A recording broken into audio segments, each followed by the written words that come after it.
Ok, bienvenue à tous pour cette 10e édition Brain Engagement.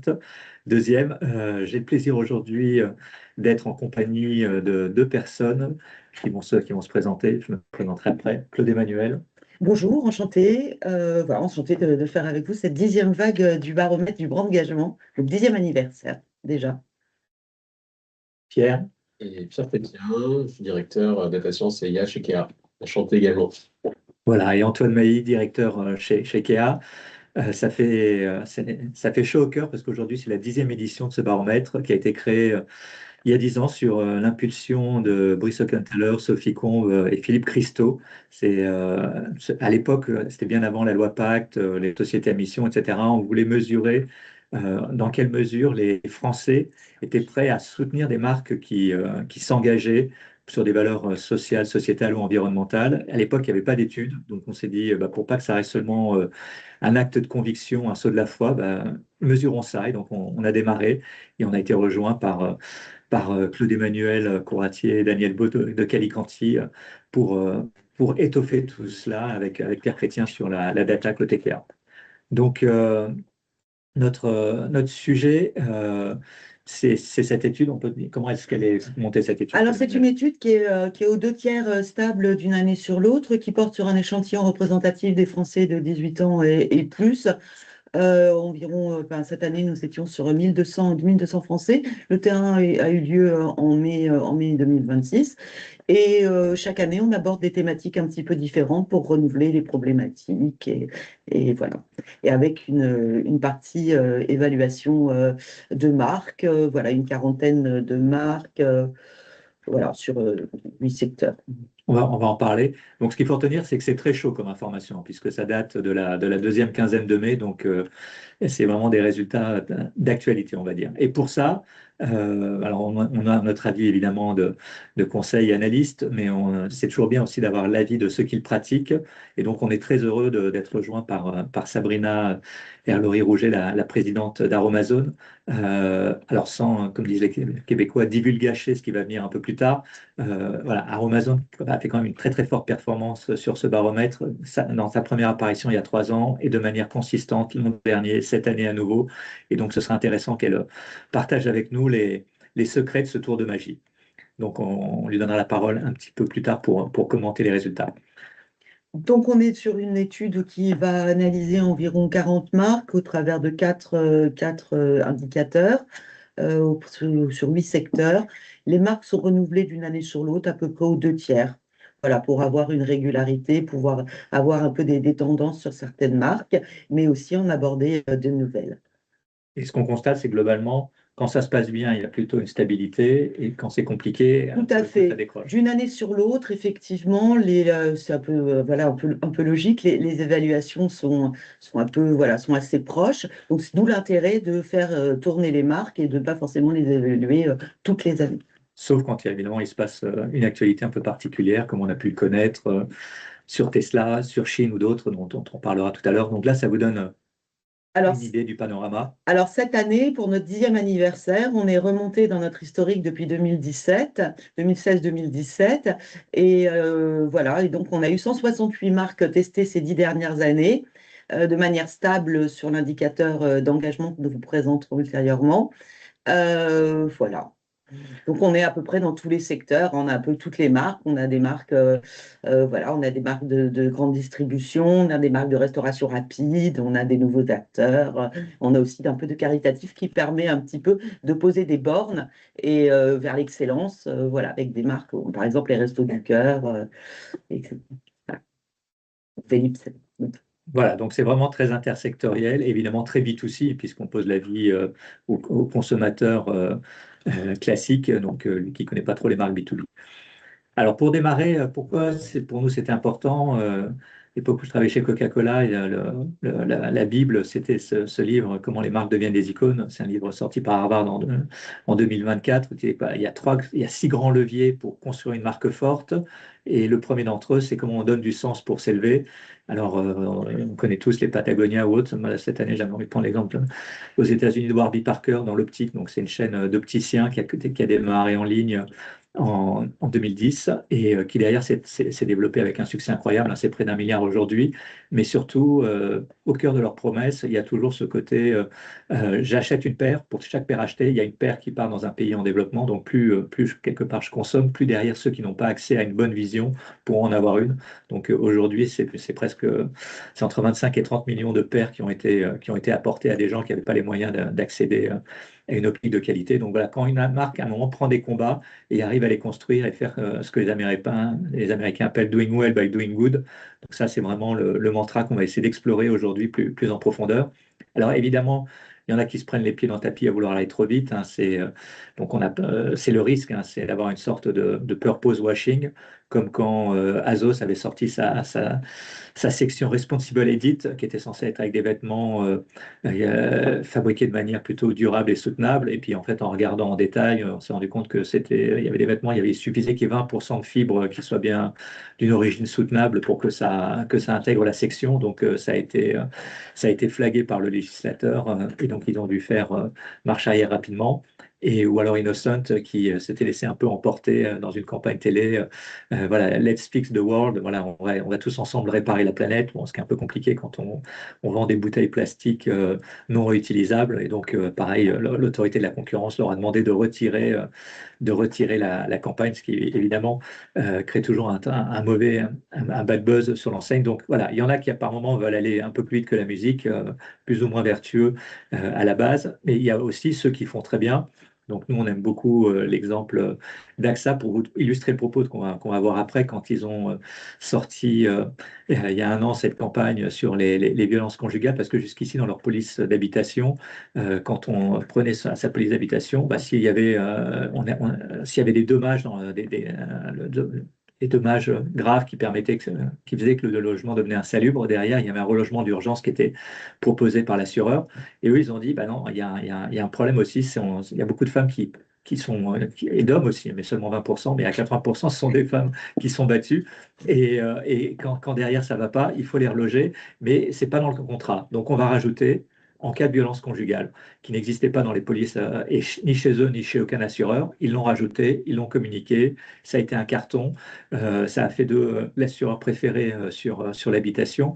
Donc ce qu'on voulait souligner par là, c'est qu'à un moment, quand la cause est juste, qu'on apporte une vraie solution, derrière, ça fait école quelque part, puisque, dernière étude, c'est 85% des Français attendent maintenant que ces 3 mots additionnels deviennent catégoriels pour l'ensemble des assureurs en disant, bah oui, c'est pas possible qu'on oublie les gens qui sont prisonniers chez eux parce qu'ils n'ont pas d'autre solution. Donc voilà, c'est comment une marque, à un moment, en apportant quelque chose de positif au marché, arrive à en tirer un avantage concurrentiel, parce que nous, on ne veut surtout pas opposer l'un et l'autre, c'est comment on peut faire bien et faire bon en même temps.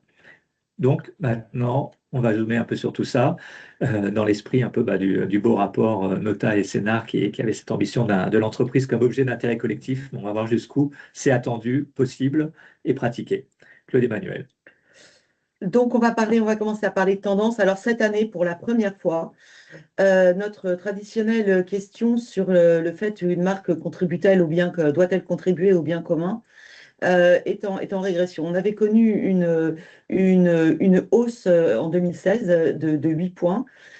Qui s'était poursuivie en 2017. On voyait qu'il y avait vraiment un engouement et une attente croissante pour l'engagement des marques.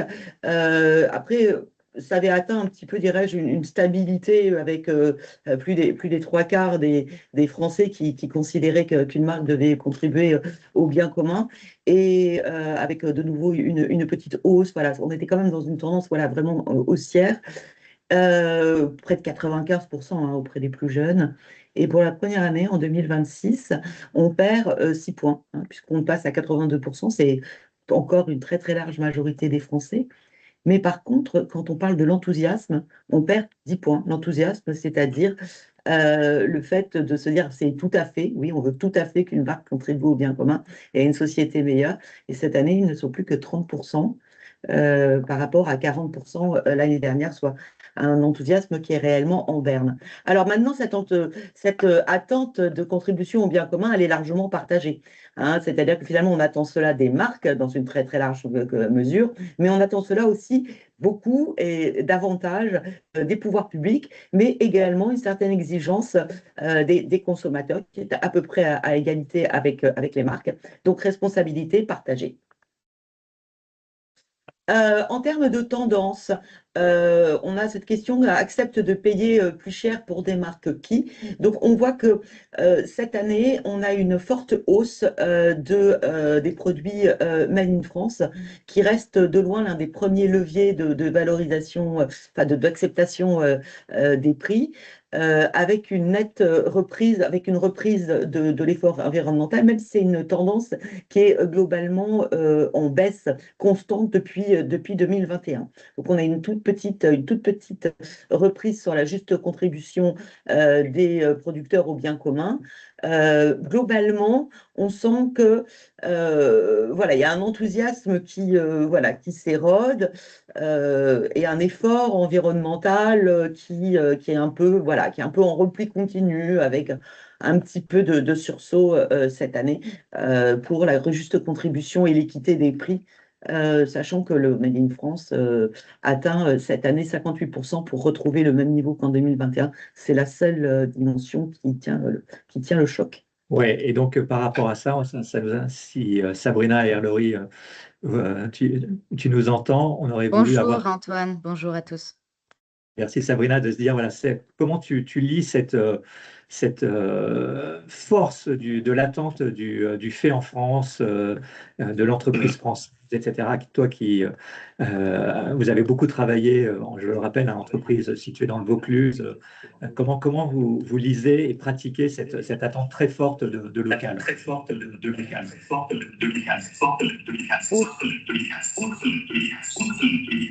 Allô? Allô? Oui, on a. Voilà, peut-être que ça va mieux. Bonjour à tous. Je pense qu'Antoine, tu l'as déjà dit en propos liminaire, on est passé.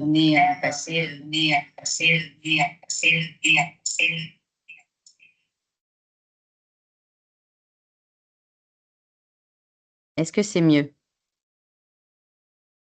C'est mieux? Le son est juste? Ok. Je disais, je pense que tu l'as dit en propos liminaire, on est passé du discours à la preuve. Et dans la vraie vie, avoir une entreprise en France, pour les gens, c'est concrètement des emplois, de la création de valeur et de la répartition de richesses sur le territoire. Et je pense que aujourd'hui, chaque décision qui est prise n'est plus seulement écoutée, elle est scrutée. C'est vrai que nous, on est une entreprise qui aujourd'hui est 100% française, 100% fabriquée en France. On regarde sur certaines typologies de produits qui ne sont pas... on ne peut pas produire en France dans la beauté. Il y a des catégories comme le maquillage. On essaie d'être sur des géographies absolument limitrophes, comme l'Italie, et on n'ira pas plus loin parce que c'est une preuve réelle de l'engagement. Ça, c'est un premier élément. Et puis ensuite, bien sûr, je pense que les salariés, en l'occurrence, sont très, très vigilants également aux preuves d'engagement sur les différents territoires qu'on occupe. Donc nous, il se trouve que tu l'as dit, on est une entreprise qui historiquement est vauclusienne, qui a deux sièges dans le Vaucluse, un siège logistique et un siège R&D. Et on est en train d'investir considérablement une ville qui a d'ailleurs besoin d'aide économique et qui a besoin d'être tirée par le haut. Et ça, c'est une autre preuve du réel, qui est la ville de Cavaillon. Et on va jusqu'à même ouvrir un magasin physique dans le centre de la ville de Cavaillon, qui n'est absolument pas une priorité, je pense, pour aucun retailer dans son déploiement de réseau. Et parce qu'encore une fois, on veut être absolument exemplaire, réel et aligné avec les engagements de l'entreprise. Puis peut-être le dernier point, pareil, on s'intéresse beaucoup au réel, à la vie des gens. Donc nos salariés sont principalement en Vaucluse. On sait qu'à un moment dans leur vie, ils auront peut-être affaire à l'hôpital public. Et le grand hôpital public à côté d'eux, c'est l'AP-HM, c'est la Timone à Marseille. Et donc, on est en train également investir de l'argent et de monter des copartenariat avec l'hôpital, hein, parce qu'on sait que pour nos salariés, c'est quelque chose qui est concret, est réel, est immédiat et qu'ils rencontreront probablement dans leur vie quotidienne. Donc, je dirais passer du discours à la preuve, et d'ailleurs même l'étape d'après, la preuve aujourd'hui est absolument scrutée, Antoine.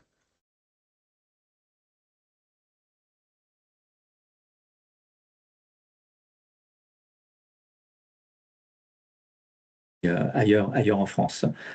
Sur le côté France, évidemment, il y a toujours eu un peu ce marketing, on le voit encore récemment avec Alpine, qui dit, OK, nous, c'est savoir-faire français. Effectivement, la ligne de production, elle est dans le Cotentin,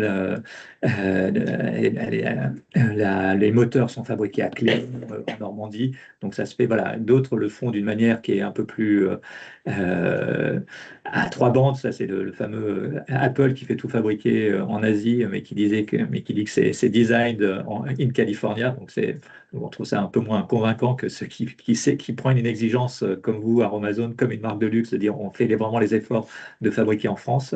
Mais c'est sûr que chacun à sa manière essaye de tirer. Et puis sur le côté un peu social, l'an dernier, vous avez rappelé de cette campagne aux États-Unis qui avait déchaîné les critiques ou les applaudissements selon le camp politique, où la marque de vêtements américaine Eagle avait dit OK, notre star Sydney Sweeney, elle a de belles gènes, dans le sens, parce que avec le jeu de mots un peu douteux sur de beaux jeans.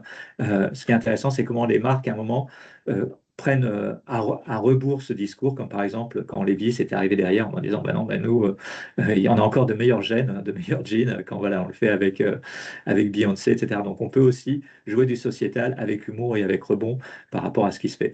Donc pour avancer, il y a aussi le discours de la preuve. Alors, en termes de preuves, on a quand même trois quarts des Français qui s'attachent à privilégier au moins un label, avec une prime à tout ce qui est le plus concret et le plus familier, puisqu'on en a près d'une moitié qui vont favoriser d'abord le Nutri-Score, et ensuite les labels bio, hein, qui en déclaratif seraient privilégiés par plus d'un gros tiers des Français. Derrière, une application comme Yuka convainc un petit cinquième des Français, légèrement plus les jeunes. Voilà, donc effectivement, la preuve est essentielle et au cœur de la problématique. Et c'est pris en compte par les marques entreprises, hein. Quand Intermarché dit maintenant tous nos produits qu'on vend en drive seront avec une note Yuka attachée sur le site internet, donc ça devient un référentiel. Et on a même une gamme qu'on construit qui est spécialement score 100 sur Yuka. Donc voilà, cette attention on va dire, au tiers de confiance va crescendo. Alors évidemment, derrière, après, on essaye, les marques essayent d'être concrètes. C'est comme Clarins qui à un moment était fier de dire, voilà, nous on est les premiers à avoir eu le difficile label régénératif. Donc voilà, toujours dans cette démarche, alors c'est une petite partie de leur action, mais d'essayer de pousser les lignes vers davantage de responsabilité, mais non plus seulement dans la compensation, mais dans la régénération. Donc chaque année, on teste plusieurs nouvelles tendances. Enfin, on teste des nouvelles tendances de manière récurrente chaque année. Donc là, en fait, sur deux dimensions, c'est-à-dire ce que vous faites aujourd'hui et ce que vous avez l'intention de faire demain. L'objectif étant de voir la dimension aspirationnelle de ces nouvelles tendances. Donc, vous avez en ordonnée l'écart de points entre le demain, ce qu'on a envie de faire demain, et ce qu'on faisait aujourd'hui en 2026 d'ailleurs, et en abscisse, ce qui déclarait faire aujourd'hui. On s'aperçoit qu'aujourd'hui, en termes aspirationnels, on a les produits consignés. C'est-à-dire qu'on a voilà, c'est une tendance qui est un peu émergente, hein, qui est aussi tirée un petit peu par les nouvelles offres qui se développent, autour d'environ un cinquième des Français. Et derrière, on a les produits en vrac, qui, même si on le sait d'un point de vue concret dans les rayons, sont plus compliqués à gérer, tant pour les enseignes que pour les consommateurs. Donc, ce sont les deux tendances qui aujourd'hui rencontrent une aspiration positive sur ce qu'on aurait envie de faire demain. Après, on a toute une partie qui est vraiment cette année plutôt en décroissance, hein, plutôt enfin, avec des aspirations qui sont négatives, qui vont être toutes les dimensions du respect de l'environnement, des produits locaux, des produits bio. Et on voit que ces nouvelles pratiques environnementales sont assez fragilisées dans ce contexte un peu tendu, avec toute une partie qui va être en place, hein, donc finalement, où aujourd'hui, il n'y a pas vraiment de différence entre ce qui est fait aujourd'hui et ce qu'on aura envie de faire demain. Mais il faut voir que cette année, on est vraiment marqué par une forme d'essoufflement des logiques de sobriété et de propriété alternative.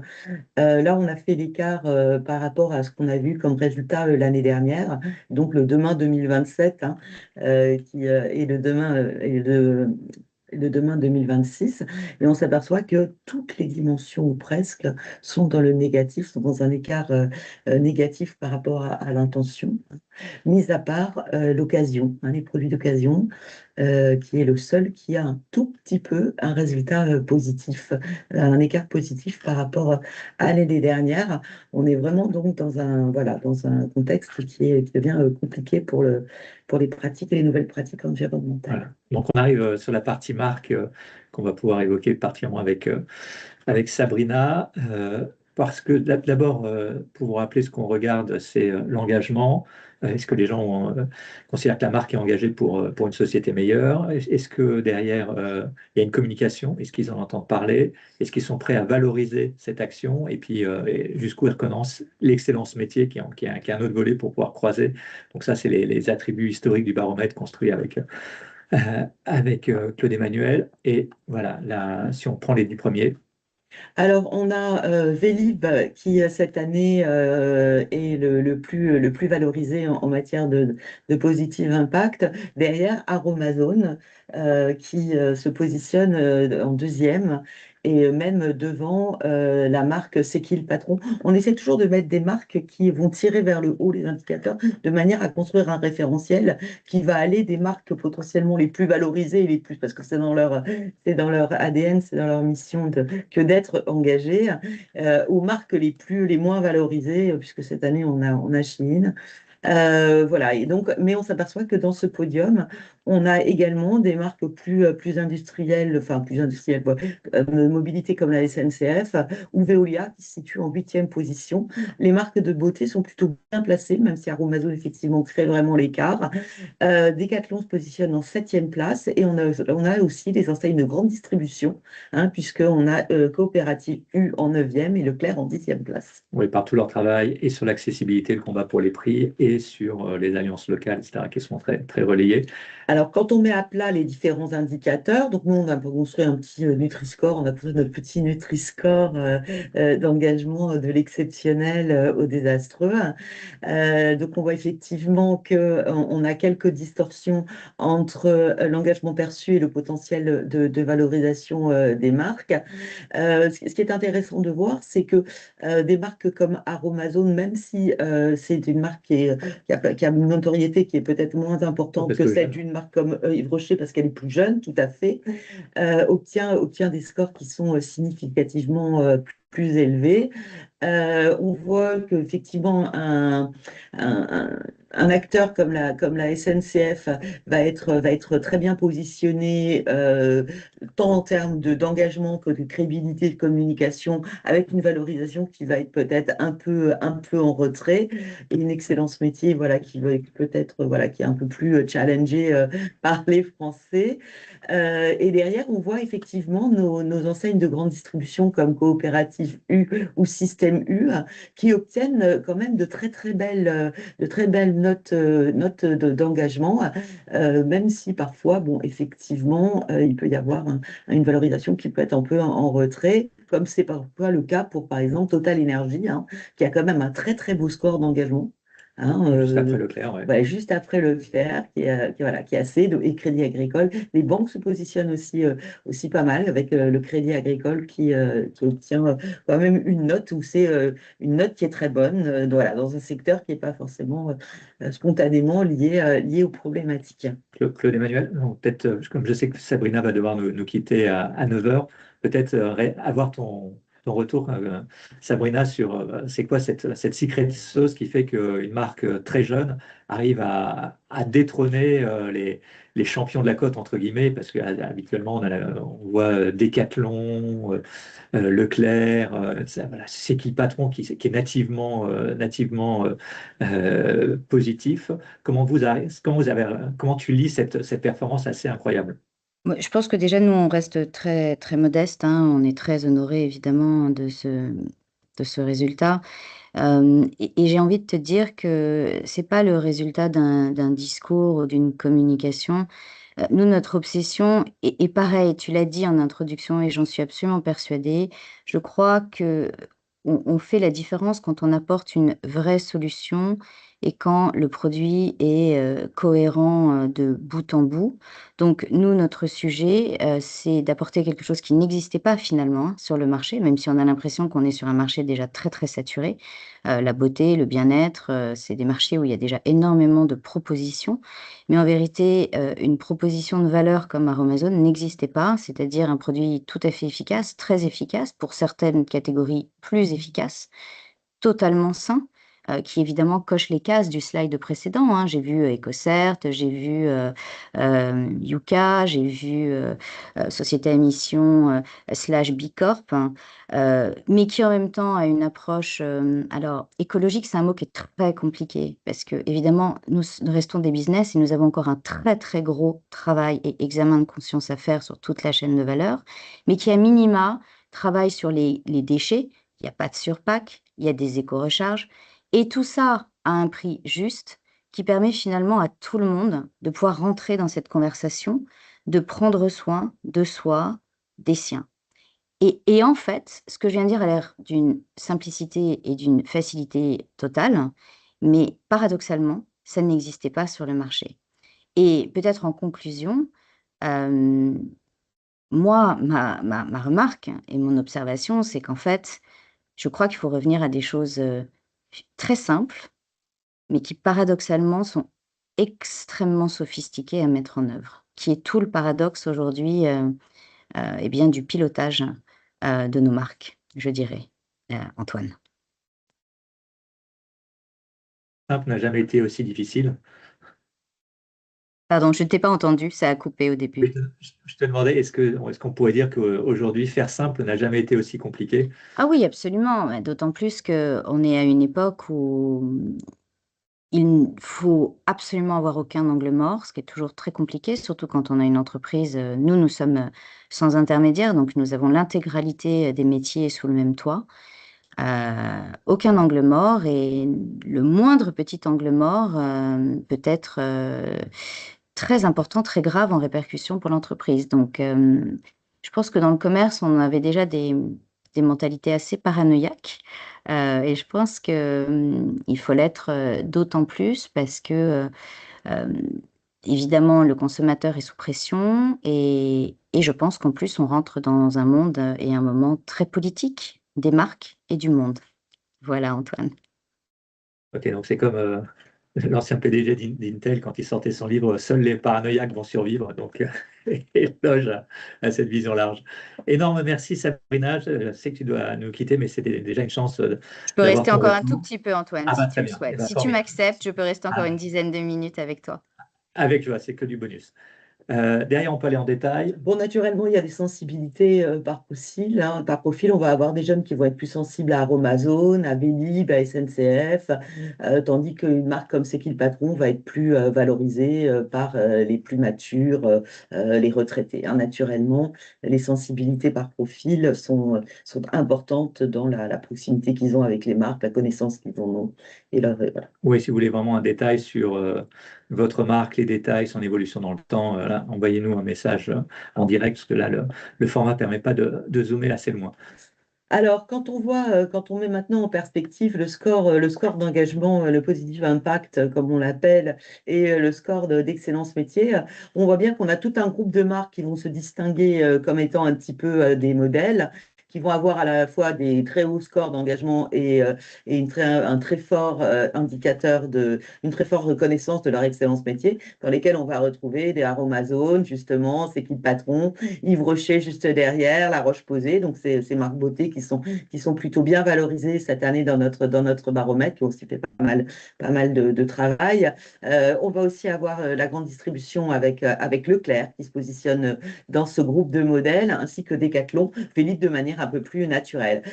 Des marques qui vont avoir une excellence métier extrêmement reconnue et qui pourtant vont peiner à convaincre et à valoriser leurs engagements. C'est une perception de l'engagement naturellement. On va avoir les marques de luxe en particulier qui, comme chaque année, peinent à convaincre les Français de leur réel engagement.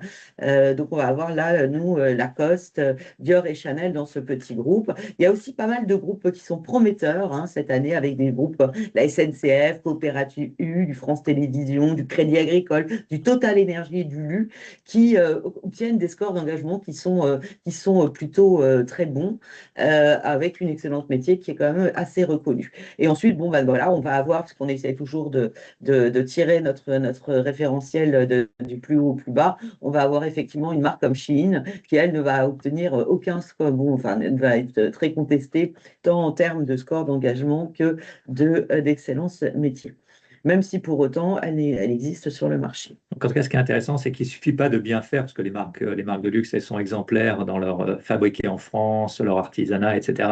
Mais pour autant, c'est pas aussi par les consommateurs, aussi parce que c'est très peu raconté. Donc, on va parler aussi un peu de communication après. Donc cette année, on a décidé de mettre en perspective nos 168 marques testées de manière stable au moins une fois, et on a décidé de les réunir d'abord, d'avoir une vision sectorielle de manière stable. Alors, force est de constater que depuis 2017, la perception positive de l'engagement des marques ne cesse de baisser. Donc on avait un score de 56% en moyenne qui considérait les marques comme très assez engagées en 2017.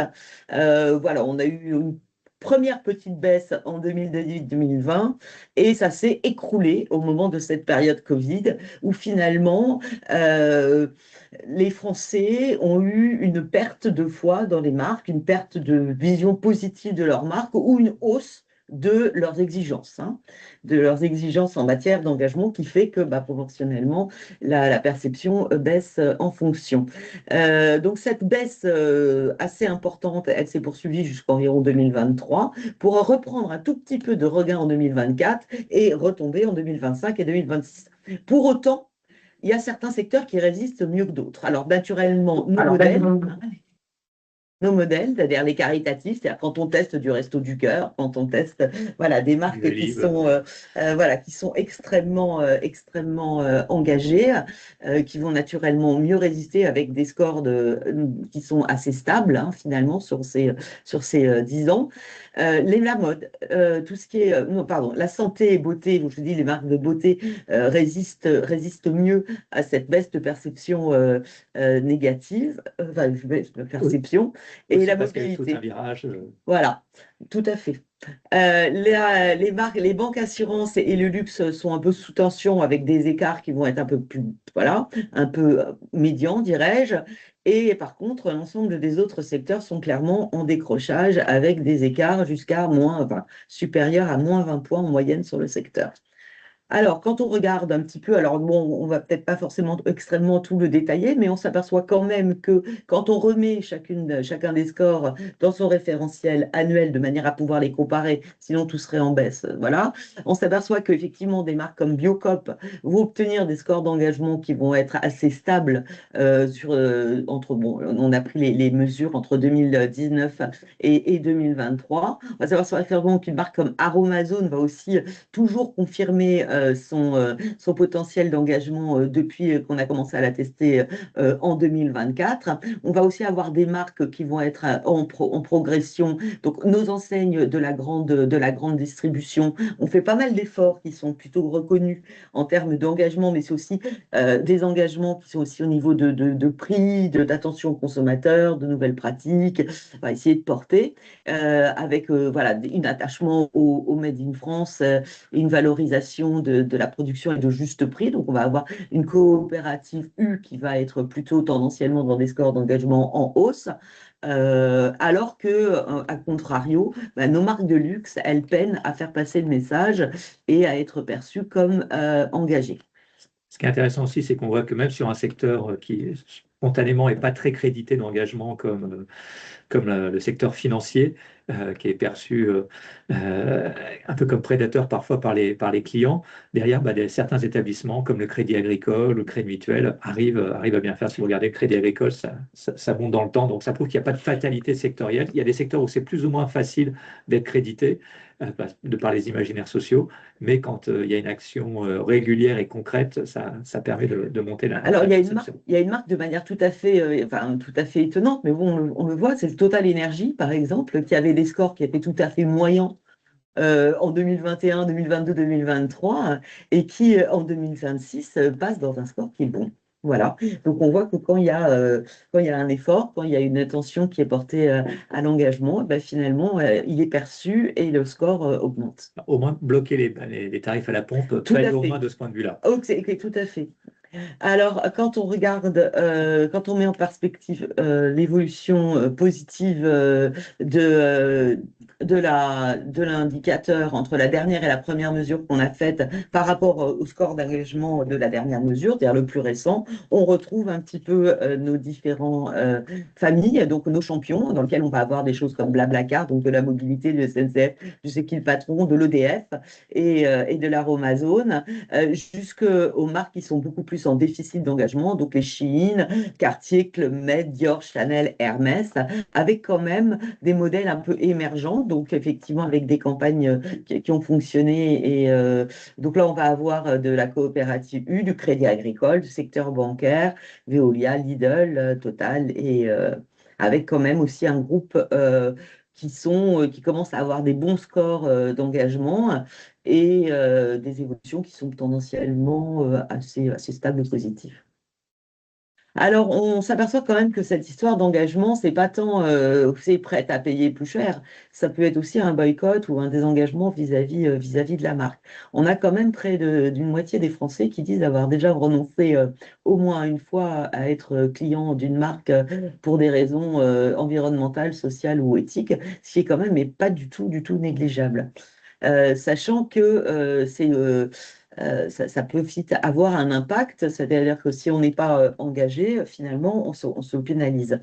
Et au-delà d'être valorisé dans un contexte où effectivement tirer les prix augmenter les prix est un peu compliqué en ce moment. Sachant que la compatibilité rentabilité engageant est quand même jugée possible par un gros tiers des Français, même si pour le coup, ils constatent concrètement que c'est rare en pratique. Oui, mais on était quand même positivement surpris par cette réponse. On avait peur que ce soit. On avait peur que ce soit beaucoup plus, que ce soit, voilà. Donc, ils y croient, Ouais. mais force est qu'ils ne le constatent pas encore concrètement et ils ont besoin de crédibilité, ils ont besoin de preuves. Voilà, parce que quand derrière un moment ça commence à déraper, comme la Chine l'a montré, avec les problèmes dans les aéroports, les objets sexuels, les armes, la controverse du BHV, etc., les résultats, ils tombent. Le coup près, il est assez immédiat. Il y a un an, Chine, c'était dans la mode l'enseigne préférée des Français en fast fashion. Aujourd'hui, c'est plus que la quatrième. Ils ont diminué par deux leur part de marché, etc. Donc, il y a un moment, on l'avait déjà partagé dans d'autres séances, mais là, c'est ce fameux mot de Jean-Paul Sartre, la confiance se gagne par goutte et se perd par litre. La Chine a montré que ça pouvait se perdre par litre.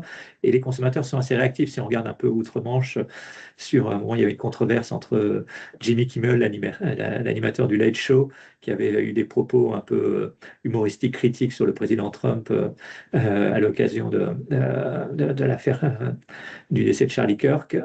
Derrière, il avait été supprimé d'antenne. C'est une antenne de Disney, ABC. Si vous regardez sur le graphe, à partir du moment où il est suspendu, le nombre d'informations sur il faut annuler Disney, il faut boycotter Disney, il faut annuler Hulu qui est Disney, voilà, monte en flèche. Et puis à partir du moment où il est réinstallé, ça retombe. Donc il y a une réaction très, très immédiate quand il y a une sortie de piste ressentie.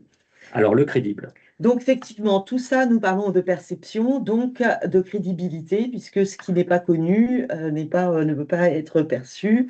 Voilà, sachant que la perception du consommateur est sa réalité. Donc, on a quand même une majorité aujourd'hui qui reste extrêmement sceptique face aux communications RSE des marques. 57% considèrent que c'est souvent du marketing. Donc voilà, c'est plus qu'un effort de communication en termes de budget, c'est un effort de preuves concrètes pour porter la crédibilité, sachant qu'on n'a que 20% qui sont convaincus. Alors, la communication est essentielle et là-dessus, on a demandé à Pierre Chrétien, qui est data analyst chez KEA, de regarder. Donc, il y a des choses qui se confirment. Oui, alors, si on essaie d'objectiver statistiquement ces intuitions, la première chose qu'on observe, c'est qu'effectivement, quand il s'agit de propension à payer davantage, qui est la métrique de valorisation qui a été retenue, ce qui permet d'expliquer cette propension à payer davantage, c'est bien la communication. En fait, les différents exemples que tu as donnés, Antoine, précédemment, se retrouvent dans les chiffres de façon statistique, et on voit que c'est cette variable-là qui compte. Et donc, être capable de communiquer efficacement et que ce soit perçu comme tel par le consommateur, c'est ça qui permet de déclencher de la propension à payer davantage. C'est un phénomène qu'on voyait déjà les années précédentes, donc le signal reste le même, il y a une cohérence sur ce point.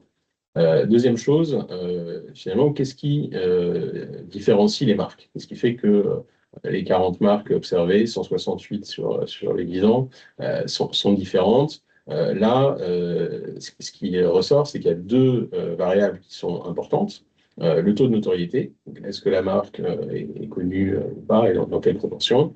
Et deuxièmement, donc, cette qualité de la communication qui, elle, donc est un proxy de la propension à payer. Et ça, de la même façon, c'est un phénomène qu'on observait déjà les années précédentes et qui se confirme en 2026. Donc, la prime se gagne par la crédibilité. Donc, on va avoir une prime au crédible avec des marques pour lesquelles la qualité perçue, la crédibilité perçue de la communication d'engagement va être forte et la valorisation de la marque va être forte parce qu'au-delà du prêt à payer, c'est pas juste on va être prêt à payer plus cher. C'est un indicateur, c'est une question qui témoigne aussi de la valeur perçue de la marque, c'est-à-dire et de la confiance et voilà et de sa proportion à être préférée par rapport aux autres. On ne vous dit pas tout de suite augmenter les prix, c'est super, vous avez une bonne valeur, vous avez une valorisation qui est bonne. Donc là-dedans, on va avoir effectivement des marques comme Aromazone où effectivement on va avoir une très bonne crédibilité de marque et voilà, on va croire en ce que fait Aromazone. On a vu que quand il y avait une perte de confiance, une perte de crédibilité et de preuves dans les actions de la marque, ça pouvait aller jusqu'à son boycott. Donc on va avoir effectivement nos marques finalement de beauté avec Aromazone qui tirent le groupe de Yves Rocher et de La Roche-Posay avec des pratiques d'engagement qui sont crédibles. Derrière, on va avoir quand même une ancienne comme Decathlon, qui va avoir aussi un bon score de crédibilité, c'est-à-dire de qualité de communication, de preuves, qui est même légèrement supérieur à C'est qui le patron, mais aussi des gens comme Coopérative U et la SNCF. Après, bon, il y a toute une série de marques avec du potentiel à activer, dirais-je, où finalement elles sont un petit peu entre deux eaux, et après on rentre tout de suite dans des marques où finalement la crédibilité et les preuves apportées n'ont pas convaincu suffisamment les répondants pour être considérés sur ce point et entraîner de la valeur perçue positive. Alors, Sabrina, je ne sais pas si tu es encore en ligne. Si. C'était la dernière Si, question qu'on voulait absolument. te poser avant ton départ, c'est voilà, en quoi cette confiance oblige? Alors, moi, je suis absolument d'accord quand vous parlez. En fait, c'est pas le prix, c'est le rapport qualité-prix. Après, à l'observation du réel et des feedbacks, vous savez, nous, on a une communauté assez engagée, on a beaucoup d'écoute de communauté, on a beaucoup de data qui sont processées sur les verbatim, donc sur le déclaratif des clients. Je suis assez dubitative. Il valorise énormément le rapport qualité-prix et c'est effectivement la clé. Maintenant, la sensibilité au prix, elle est très forte. Et je pense qu'on n'est pas à un moment de l'histoire où il y a une très grande élasticité prix, même pour des marques qui font mieux que leur catégorie en rapport qualité-prix. Je pense que nous, typiquement, aujourd'hui, nous n'avons absolument aucune considération sur des augmentations de prix, même si certaines des études, dont la vôtre, peuvent pointer du doigt le fait que certains consommateurs sont prêts à payer plus. C'est probablement vrai, mais beaucoup, beaucoup, beaucoup plus ne sont pas prêts à payer plus. Et c'est là où l'équation est effectivement, on le disait tout à l'heure, hein, dans le discours simple, mais dans la réalisation pas évidente, qui est qu'on ne peut pas perdre ce qui fait la préférence, on ne peut pas perdre ce qui fait la raison d'exister, on ne peut pas perdre ce qui fait qu'on apporte une vraie solution finalement, même dans des marchés saturés et où c'est encore possible d'exister et de devenir leader, même dans des marchés très compétitifs, très chers et très saturés, comme la beauté. En apportant quelque chose de très équilibré, mais ce sujet du rapport qualité-prix, il y a quand même le prix dedans. En conclusion. Donc, en conclusion, tu dis qu'il faut être capable d'être à la fois mieux faisant et mieux disant. Bon. Absolument, et c'est là où, en vérité, cela met beaucoup de pression sur les modèles économiques et sur l'absolue discipline. Et c'est vrai que nous, on est totalement intégrés, donc quelque part, on n'est plus nativement capable de répondre à ce sujet. Mais je pense qu'il y a un grand examen de conscience des modèles économiques et de là où eh bien, la valeur existe et peut être rétrocédée au consommateur final. Le consommateur final est très sensible à la rétrocession de valeur, évidemment. Et en même temps, il est obnubilé par des nouvelles conversations hein, qui étaient naissantes et qui maintenant sont très dominantes. L'une d'entre elles étant, on parle d'écologie, mais en fait, de façon connexe, le moment où l'écologie les touche et leur parle, c'est quand on parle de santé. Très bien. Autre sujet pour une autre fois, comment être plus qu'une marque de beauté, une marque de santé. En tout cas, énorme merci Sabrina. Et puis nous, on va accélérer pour terminer. Donc concrètement, donc on dit qu'il faut que la communication soit crédible, il faut que les preuves soient concrètes. Bon, mais force est de constater que on en a voilà moins d'un tiers qui disent, enfin qui déclarent bien connaître les actions concrètes menées par les marques en faveur de la société et de l'environnement. VS les trois quarts qui seraient tout à fait en demande d'informations sur ce point. Donc voilà. Et alors Ça, c'était un des enseignements. quand on passe en question spontanée sur les actions qui sont capables de nous citer, on constate effectivement qu'il y a très très peu de citations d'actions concrètes de marques, puisque voilà, on a un petit peu des choses autour du carburant, de l'énergie, du pouvoir d'achat. Hein, mais vraiment, on est en 5 citations, 2 citations. On a quelques dispositifs solidaires des marques. On a surtout des choses qui sont par nature engagées. Donc finalement, est-ce que ce sont des actions d'engagement de marque quand on parle de Fairtrade ou de C'est qui le patron, dont c'est vraiment l'ADN que d'être une marque engagée. On a un petit peu de tri, voilà. Et finalement, on n'a vraiment pas grand-chose du tout. Parce qu'il n'y a rien sur 1000 personnes qui répondent. Voilà, sur 1500 personnes, quand on fait ce type d'opération de crowdsourcing avec Calicanti, où on traite pas mal de verbatim en masse, justement pour voir ce qui sort. Et on est aujourd'hui très aidé par l'IA dans ce type d'exercice sur des très, très, très gros volumes. On arrive quand même à dégager des tendances. Là, il a vraiment fallu aller les tirer une par une parmi les milliers de verbatim. On s'attendait à ce qu'il n'y ait pas beaucoup d'actions qui soient repérées, mais à ce point-là, c'est compliqué. Voilà. Parmi les records de citations, 2 sur 1500, ça reste très relatif. Le crédit d'intérêt sociétal, quand même, du crédit mutuel qui arrive à émerger, ils font des choses très bien, mais on ne détaillera pas aujourd'hui, c'est qui le patron non plus. Sur la souveraineté, on avait aussi un point à partager. Alors, la souveraineté, on a des résultats qui sont en adéquation avec les résultats qu'on a vus au début. Hein. C'est que finalement, les Français ont envie en ce moment de favoriser les marques françaises. Voilà, les marques françaises, davantage pour plus d'une moitié, pareil pour 51%. Donc, on est vraiment dans un désir d'acheter français et d'avoir les preuves qui vont avec que ça a bien été fabriqué en en France.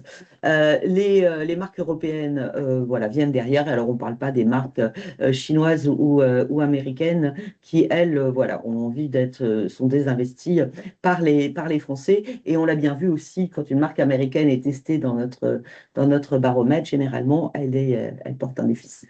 Ce qui est quand même assez fascinant, c'est la dégradation de la marque Amérique, hein, qui l'an dernier c'était un peu mieux, pas terrible, mais un peu mieux que la Chine. Cette année, c'est encore pire que la Chine.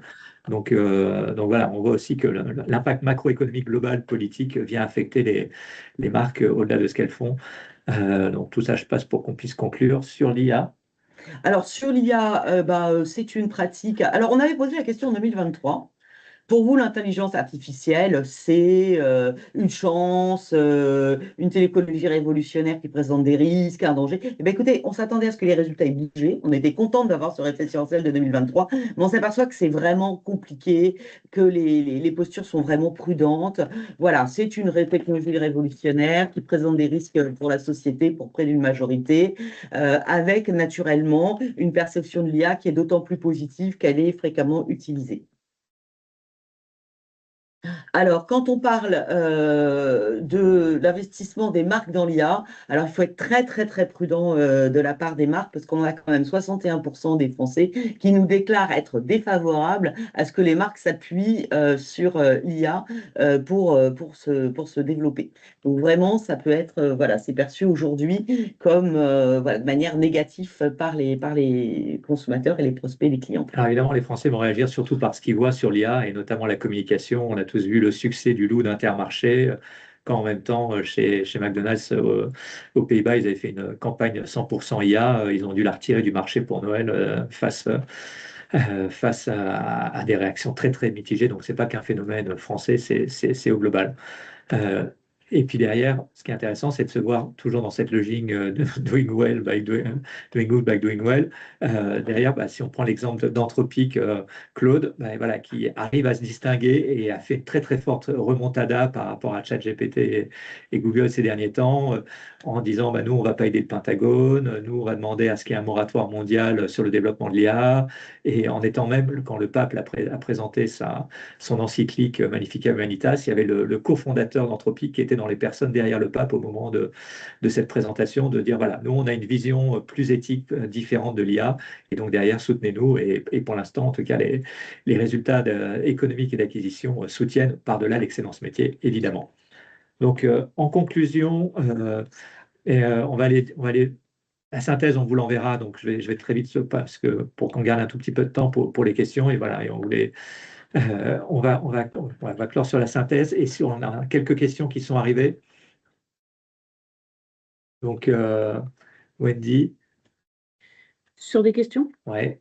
On a une question d'Eric qui demande qu'est-ce que c'est que l'excellence métier? Préciser un petit peu le concept. C'est quand on demande aux Français, enfin, Emmanuel. Alors, on demande dans l'indicateur de noter chacune des marques de 1 à 5 sur son excellence métier, sur la qualité de son métier, enfin, son positionnement et sa capacité à être bonne et être performante dans son métier. Voilà, donc c'est une note qui juge. C'est pour ça que, par exemple, les marques de luxe ont une très bonne note d'excellence métier. Oui, c'est même pas tant le positionnement que la qualité du savoir-faire. Voilà, la qualité du savoir-faire, son positionnement. Est-ce que c'est une marque qui fait bien le job, quoi. Et également, Aurélia qui nous demande, alors, il faudra préciser la baisse entre 2024 et 2025 qui était sur une slide bien avant. Si vous voulez, Aurélia, je peux activer votre son si vous voulez poser votre question en direct. Aurélia. Oui, bonjour. Vous m'entendez bien? Très bien, bonjour. Très bien. Super, merci beaucoup pour cette présentation très, très intéressante.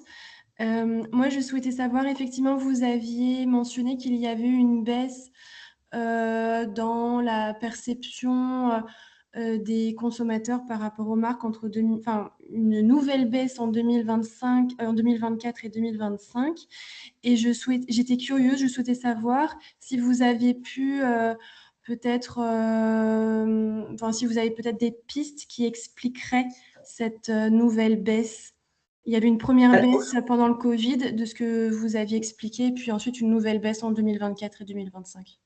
ouais, tout à fait. Je pense que c'est le contexte de crise économique. Nous, on vient de poser la question dans une autre étude là récemment. Les Français sont quand même globalement, on est dans un climat qui est globalement extrêmement anxiogène, hein, donc qui est anxiogène tant d'un point de vue sécuritaire, mais que d'un point de vue pouvoir d'achat, hein. C'est-à-dire qu'aujourd'hui, on sent qu'il y a une réelle tension sur les prix. On s'aperçoit aussi, quand on lit un petit peu bon, les verbatims, que quelque part, l'un des premiers engagements aujourd'hui des marques pour les Français, c'est d'avoir des justes prix. Hein, c'est ce que soulignait un petit peu Sabrina aussi sur Aromazone.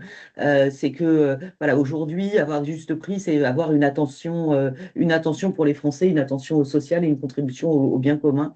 Je pense que voilà, c'est lié à ce climat, à cette hausse du climat anxiogène ces 2 dernières années. Et ce qui est intéressant, c'est que par contre, on le voit quand on regarde plus en détail, par exemple sectoriellement, ce que soulignait Claude Emmanuel, le secteur de la beauté qui résiste bien. Il résiste bien aussi parce qu'il y a eu tout un virage vers la clean beauty, vers les ingrédients naturels, etc., qui fait qu'à un moment, quand un secteur globalement s'en empare, bah, ça envoie un signal d'action, parce que, on l'a dit, une des raisons clés de cette désaffection, c'est oui, on n'y croit pas, c'est pas assez concret, c'est pas assez incarné. Donc quand ça arrive, quand ça commence à être tangible, juste et au bon prix, là derrière, ça permet de fonctionner, mais c'est pas vrai dans tous les secteurs. En tout cas, c'est pas ressenti dans tous les secteurs. Aurélia précise, est-ce que vous avez pris en compte également le niveau de revenu des consommateurs? Alors, on a la question du revenu qui est très corrélée à la question de CSP, mais effectivement, on a la dimension. D'ailleurs, je souligne qu'on est un peu disponible pour aller présenter cette étude auprès des marques qui souhaiteraient avoir plus de détails. Si elles figurent dans le baromètre des résultats les concernant, naturellement, et si elles n'y sont pas, hein, ça arrive. On a chaque année des petites vagues du baromètre sectoriel qui nous sont commandées par des marques où là, on recadre sur le secteur. Donc, on a fait, dernièrement, on a fait la beauté, on a fait aussi l'assurance. Voilà, avec cette fois-ci, on concentre notre effort sur les marques de l'univers de concurrence. Et donc oui, on peut zoomer sur ce Bon. point de vue, mais après, il faut regarder marque par marque. Donc Donc, on a bien la data. Voilà. reparlons-en si ça vous intéresse. Voilà.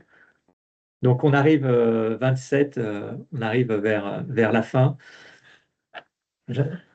En général, on conclut avec une question de Daniel Beau, qui est toujours très, très prolixe, mais pas cette fois. Daniel est en rendez-vous. Voilà. Je suis désolée. Donc, en tout cas, voilà, ce qu'il faut vraiment retenir, c'est que plus que jamais, il faut être simple, il faut être concret, et il faut arriver à faire cette équation un peu impossible du mieux disant tout en étant le mieux faisant. Le mieux faisant pour le monde, etc., mais au juste prix, parce que après, on a pris, si on prend le secteur de la restauration rapide, là, qui est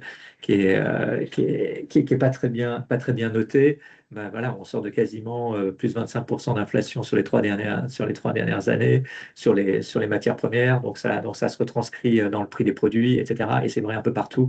Donc comment derrière, évidemment, le niveau de vie des gens n'a pas augmenté dans la même proportion, donc comment on arrive à avoir un bon business model, c'est ce que soulignait Sabrina à juste titre, qui nous permet de rester pertinent. Question? Elle est encore là. Eh ben, très bien. Oui, peut-être Sabrina, le mot de la fin pour conclure, puisqu'il est 28.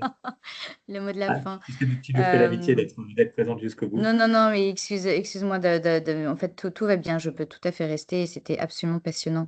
Le mot de la fin, je reprendrai ce que tu as dit, je reprendrai que c'est la fin des discours et l'avènement de la preuve, hein, de façon vraiment forcenée. On peut plus se contenter de faire un peu comme tout le monde, il faut apporter une vraie solution à des vrais problèmes des vrais gens dans la vraie vie.